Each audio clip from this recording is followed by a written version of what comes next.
Hey everyone, in this video I'm going to go over some basic audio functions in Premiere Pro, specifically some tools to help you change levels, manipulate sounds, just very basic things here. So let's dive right in here. The first thing I want to do is make sure that our meters are set up here. So your meters might look like mine, but it's measured in decibel levels, right? That's a measurement of your audio here. But if you right click your meter, you can change the range to as many as 120 dB. But you're going to mostly want to use either 24 or 48. I usually use 24. That's about as much as I need here. The other thing to know is mute and solo. You can mute your audio here if you don't want to hear certain tracks, or you can go ahead and solo. Now, I'm dealing with a clip here that's this was originally a stereo clip, but I modified it to a mono clip because I wanted to separate the audio sources into their own tracks for flexibility. And so if you saw if you don't know what I'm talking about, go watch my video on how to deal with stereo versus mono clips in Premiere Pro. All right, so I went ahead and broke this apart into two separate mono channels here. Let's take a listen here. All right, so what we have are two sources. The top source is the microphone that's downstairs. This is the upstairs area that we see the subject in the warehouse. We have a microphone planted downstairs in the restaurant right above the cash register. So you're hearing a lot of this sort of industrial noise like the refrigerator or the oven in the background. And then we also hear the source, this one on the right. That one is the microphone on top of the camera following the subject, right? And so you get sort of this clashing of sounds here. So I can go ahead and mute the top, and you can now hear the right channel here. So now you hear the source on the right. That's so much better, right? And then I'm going to mute the other one. Right, so you can use mute to your advantage, and the same thing with solo. You can solo clip here, or solo the bottom clip here. So this gives you some idea of how to use mute and solo, just dependent on context, dependent on your situation.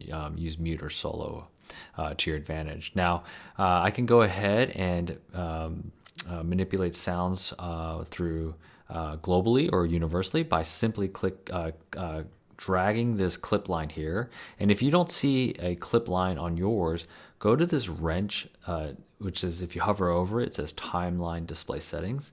Click on that wrench and make sure that you have show audio keyframes. So if it doesn't, it's going to look like this. So show audio keyframes. And from here, you can globally change the levels here. So I'm going to go ahead and bring down the audio of the microphone following the subject here, and just click drag, and you can see the audio waveforms diminishing there, right? And then I'm going to undo that and do the top one instead.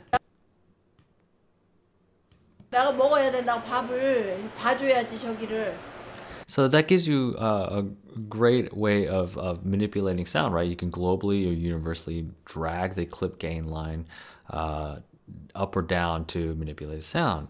Now, let's just say, for instance, we know the subject is going to leave the warehouse area and eventually make our way down to the restaurant where the other microphone is, right? And the other microphone is right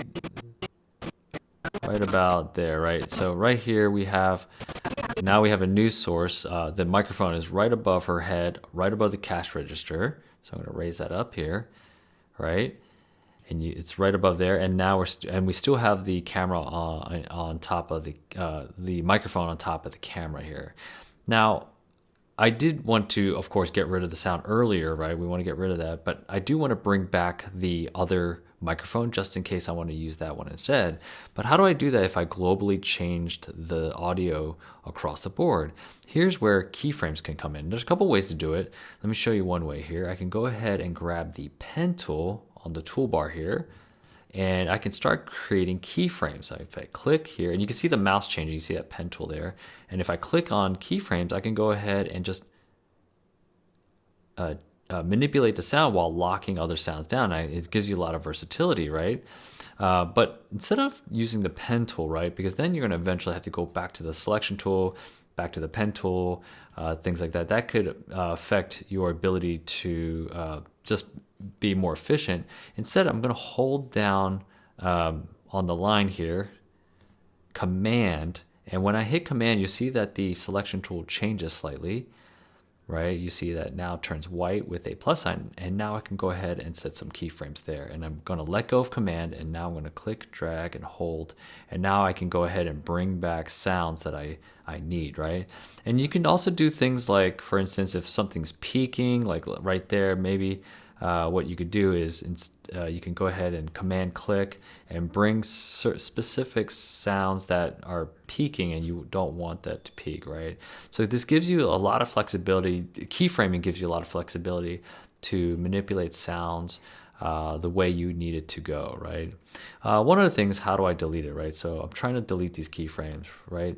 The easiest way to do it is grab the pen tool, and let's say you can, this is where the pen tool does come in handy, is you can then create a marquee box by click, drag, and holding, and you can hit delete. So again, I'll show you how to do that. Grab the pen tool, right? And this allows you to create a marquee box to delete. Now, and then just hit the delete key right there. Now, I'm going to put this keyframe back here.